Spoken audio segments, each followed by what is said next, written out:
ఎందుకనండి ప్రధాన ప్రతిపక్ష హోదా కూడా ఇవ్వమని అన్నారు? కారణం ఏమన్నా ఉన్నదా? అంటే ఇక్కడ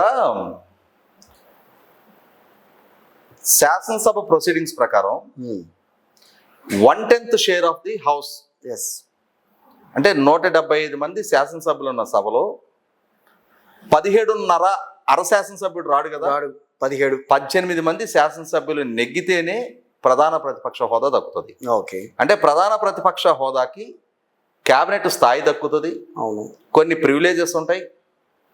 సభలో కూడా లీడర్ ఆఫ్ ది హౌస్ తర్వాత లీడర్ ఆఫ్ ది అపోజిషన్కి ప్రసంగించే సందర్భంగా కానీ, ప్రతిపాదించే సందర్భంగా కానీ, బిల్లుల మీద స్పందించే సందర్భంగా కానీ అవకాశం ఆ విధమైన వెసులుబాటు దక్కుతుంది. అవును, ఆ సంఖ్యాబలం లేనప్పుడు నెంబర్ గేమే కదా.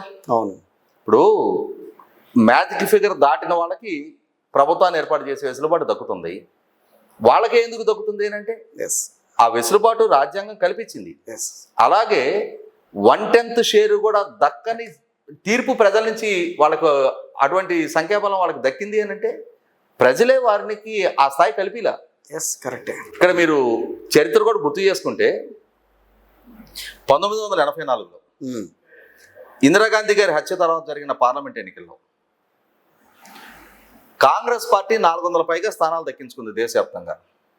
కానీ ఆంధ్రప్రదేశ్లో మాత్రం తెలుగుదేశం పార్టీ నాయకత్వంలో ఉన్న కూటమి ఎన్టీ రామారావు గారి నాయకత్వంలో కాంగ్రెస్ ఒక రకమైన తుఫానులాగా వీచిన సానుభూతి వెలువని కూడా ఆంధ్రప్రదేశ్ రాష్ట్రంలో అడ్డుకట్టేసి ఇక్కడ 35 స్థానాలు దక్కించుకోవడం జరిగింది. అందులో తెలుగుదేశం ఒకటే 30 స్థానాలు దక్కించుకుంది.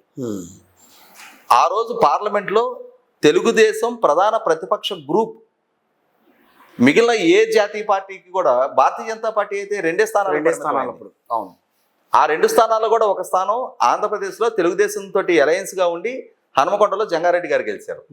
మిగిలిన దేశం మొత్తం మీద ఒకే ఒక స్థానం. మరి 30 స్థానాలు దక్కాయి. తెలుగుదేశం పార్టీకి ఏం ప్రధాన ప్రతిపక్ష హోదా ఇవ్వలేదు అప్పుడు. ఎందుకంటే అక్కడ ప్రధాన ప్రతిపక్ష హోదా దక్కాలి అని అంటే 55 మంది సభ్యుల సంఖ్యాబలం ఉండి తీరాలి. ఎస్.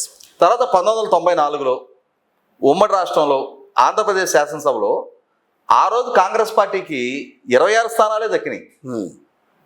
ఆ రోజు పి జనార్దన్ రెడ్డి గారి నాయకత్వంలో అప్పుడు ఇవ్వలేదు. ఆయన ప్రతిపక్ష నాయకుడే కానీ ప్రధాన ప్రతిపక్ష నాయకుడు కాకుండా పోయాడు. అవును, ఆ క్యాబినెట్ హోదా దక్కల. ఇది మనకి తెలిసింది, కళ్ళ ముందు కనిపిస్తున్న వాస్తవాలే. మన రాష్ట్రంలో జరిగింది, మన దేశంలోనే జరిగిన అనుభవం. అది కూడా మన రాష్ట్రానికి సంబంధించిన అనుభవం అది కూడా. కానీ 30 ఏళ్ల తర్వాత అదే సేమ్ సీన్ రిపీట్ అయింది ఇక్కడ. 40 సంవత్సరాల తర్వాత, అంటే 40 ఏళ్ళు, 1984 తర్వాత ఆ రోజు పార్లమెంట్లో జరిగింది, వాళ్ళ అసెంబ్లీలో జరిగింది ఇక్కడ. తర్వాత 1994 నాటి పరిస్థితి 2004లో పునరావృతం కాబోతుంది అనేది నేను 2 సంవత్సరాలుగా చెప్తా వస్తున్నా. అవును.